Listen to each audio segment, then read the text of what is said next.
আসসালামু আলাইকুম বন্ধুরা। আজকে আমি আপনাদের কাছে বাংলাদেশের বর্তমান আপডেট নিয়ে এসেছি। আপনারা দেখতে পাচ্ছেন এটি 21শে জুলাই 2024-এর খবর। কোটা ইস্যুতে রোববার সুপ্রিম কোর্টে শুনানি, সমাধান আসবে কবে? তো চলুন দেখে নেওয়া যাক। বাংলাদেশের সরকারি চাকরিতে কোটার বিষয়টি নিয়ে সারা দেশ জুড়ে ভয়াবহ সহিংসতায় শতাধিক মানুষের মৃত্যুর পর পরিস্থিতি স্বাভাবিক হওয়ার জন্যে কার্যত সুপ্রিম কোর্টের সিদ্ধান্তের দিকেই তাকিয়ে আছে সবাই। অনেকেই আশা করছেন এরই মাধ্যমে সহিংসতা ক্রমশ মূল্যবান হয়ে আসবে। রোববার সকাল 10টায় সুপ্রিম কোর্টের কড়া পুনর্বহাল করে হাইকোর্টের রায়ের বিরুদ্ধে করা লিভ টু আপিলের শুনানি অনুষ্ঠিত হবে। সরকারের পক্ষ থেকে রোববার ইঙ্গিত দিয়ে বলা হয়েছে, আপিল বিভাগের কাছে তার শিক্ষার্থীদের দাবি অনুযায়ী কোটা সংস্কারের পক্ষেই তাদের বক্তব্য তুলে ধরবেন। যদিও কোটা সংস্কারে আন্দোলনের সমন্বয়কদের 3জন আইনমন্ত্রীসহ 3 মন্ত্রীর সাথে সাক্ষাৎ করে তাদের দাবি জানিয়ে এসেছেন, কিন্তু সেই বৈঠক নিয়ে নেতৃত্বের মধ্যে মতবিরোধের কথাও জানা যাচ্ছে। আগে শুধু কোটা সংস্কারের বিষয়ে দাবি থাকলেও এখন তার সঙ্গে এমন আরও কিছু যোগ করা হচ্ছে। সে কারণে আদালত শিক্ষার্থীদের দাবির পক্ষে রায় দিলেও তাতে পরিস্থিতি কতটা উন্নতি হবে বা সহিংসতা আশঙ্কা কাটবে তা কিনা এখন অনেকের কাছে পরিষ্কার নয়।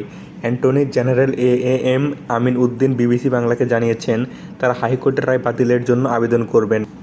প্রসঙ্গত, গত 5 জুন হাইকোর্ট কোটার বিষয়ে সরকারের 2018 সালে জারি করা পরিপত্র বাতিল করে দিয়েছিল। সে বছর তীব্র আন্দোলনের মুখে সরকার চাকরিতে কোটা বাতিল করে পরিপত্র জারি করেছিল। পরে এর বিরুদ্ধে মুক্তিযোদ্ধা সন্তানদের পক্ষ থেকে রিট করা হলে হাইকোর্ট ওই পরিপত্র বাতিল করে আবারও ছাত্র আন্দোলন সূচনা হয় ঢাকা বিশ্ববিদ্যালয়ে। পরে সেটি সারা দেশে ছড়িয়ে যায়।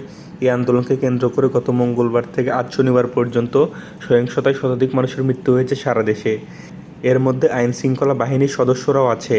সহিংসতার সময় ঢাকা ও ঢাকার বাইরে বহু ভবনে ও রাষ্ট্রীয় স্থাপনায় আগুন দেওয়ার ঘটনা ঘটেছে।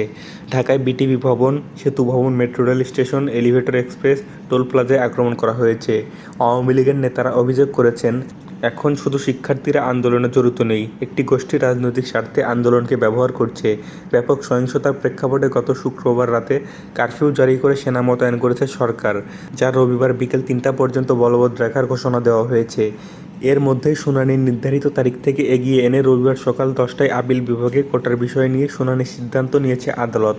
এর আগে রবিবার ঢাকায় প্রধানমন্ত্রী শেখ হাসিনার সংবাদ সম্মেলনের পর তীব্র আকার ধারণ করে আন্দোলনের রাশ টানতে প্রধানমন্ত্রীসহ মন্ত্রীরা একাধিকবার ইঙ্গিত দিয়েছেন যে আপিল বিভাগের শিক্ষার্থীদের দাবি পক্ষে সরকার অবস্থান নেবে। বুধবার জাতির উদ্দেশ্যে দেওয়া ভাষণে প্রধানমন্ত্রী শেখ হাসিনা বলেছেন যে সুপ্রিম কোর্টের রায়ে শিক্ষার্থীদের হতাশ হতে হবে না বলেই মনে করছেন তিনি।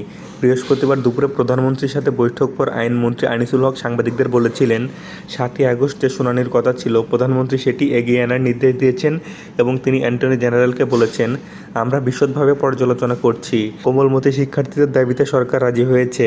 আমার মনে হয় আর তাদের আন্দোলনের প্রয়োজন নেই। তারা যখনই আন্দোলনে বসতে চায় আমরা বসতে রাজি।